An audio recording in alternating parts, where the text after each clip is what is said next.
A Escola de Frankfurt surgiu entre os anos de 1920 e 1924, na cidade de Frankfurt, onde intelectuais se reuniam para debater e criar teorias sociais e filosóficas.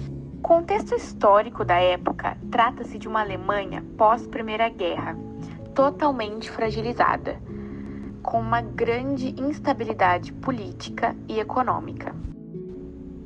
No Brasil, o contexto pós-Primeira Guerra trata-se de uma grande mobilização da sociedade do campo para a cidade, em decorrência do aumento da industrialização. A data também é marcada pela Semana de Arte Moderna, um evento de grande marco na história do país, que ocorreu na cidade de São Paulo em 1922. E na política, houve o surgimento do Partido Comunista. A Escola de Frankfurt possuiu uma base marxista, já que muitos de seus estudiosos e autores seguiam pensamentos marxistas, mas independente disso, preferiram seguir uma corrente independente sem influências.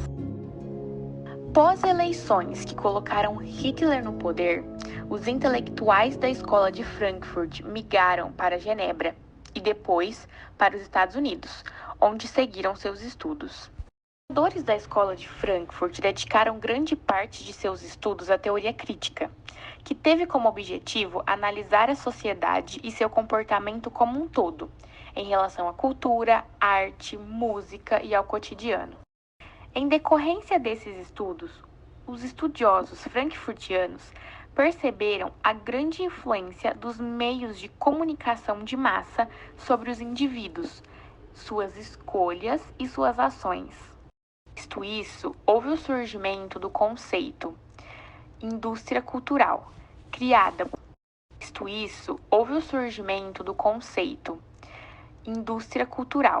criada por Theodor Adorno e Max Horkheimer. Os estudos da indústria cultural fazem uma análise voltada para os meios de comunicação de massa e o poder deles sobre a sociedade, uma vez que os conteúdos apresentados ultrapassam a arte, a cultura e o conhecimento, pois possuem o intuito de convencer e persuadir o público acerca de um produto, uma pessoa ou uma ideologia. Busca influenciá-los. Essa era a grande crítica dos pensadores frankfurtianos aos meios de comunicação em massa e o seu poder de influência usado de forma negativa pela indústria cultural. Em 1933, em Genebra, formou-se um escritório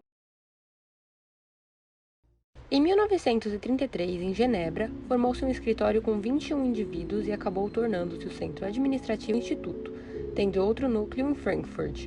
E os principais membros desse escritório eram: Max Horkheimer nasceu em Stuttgart em 1895. Foi um filósofo sociólogo alemão e autor de uma das teorias críticas da sociedade. Max foi um dos diretores do Instituto de Pesquisa Social. Junto a Adorno, foi responsável por elaborar o conceito de indústria cultural no livro Dialética do Esclarecimento. Assim como os outros pensadores, também foi perseguido pelo nazismo e se refugiou nos Estados Unidos. Theodor Adorno nasceu em Frankfurt em 1903 e foi um filósofo, sociólogo, musicólogo e crítico musical alemão. Dedicou-se a entender a problemática social e moral do século XX frente ao capitalismo. Theodor foi perseguido pelo nazismo, por ser judeu e comunista. Walter Benjamin nasceu em 1892 em Berlim. Foi filósofo, ensaísta, tradutor e crítico literário alemão. Walter não possuía vínculo direto com o Instituto de Pesquisa Social e morreu antes da reformulação como Escola de Frankfurt. No entanto, foi o maior colaborador da geração. Colaborou com textos para a revista do Instituto de Pesquisa Social, veiculada à Universidade de Frankfurt. Herbert Marcuse nasceu em Berlim em 1898. Foi um sociólogo, filósofo e ativista político alemão, naturalizado norte-americano. Herbert foi um dos mais polêmicos pensadores da Escola de Frankfurt por ter se dedicado a entender a relação entre a sexualidade e o capitalismo, além de ter estudado as problemáticas envolvendo raça e exclusão social. Seus estudos englobavam a psicanálise freudiana e o marxismo. Esses autores acabaram se tornando os maiores pensadores frankfurtianos. Grande parte dos escritos da Escola de Frankfurt foi publicado na revista científica do grupo, que em tradução livre significa Revista para a Pesquisa Social. Que mais tarde foi denominada como Estudos de Filosofia e Ciência Social. E algumas das obras que se destacaram nessa escola foram A Teoria Tradicional e Teoria Crítica, em 1937, Cultura e Sociedade, em 1938, Dialética do Esclarecimento, em 1944 e A Mínima Moralia, em 1951.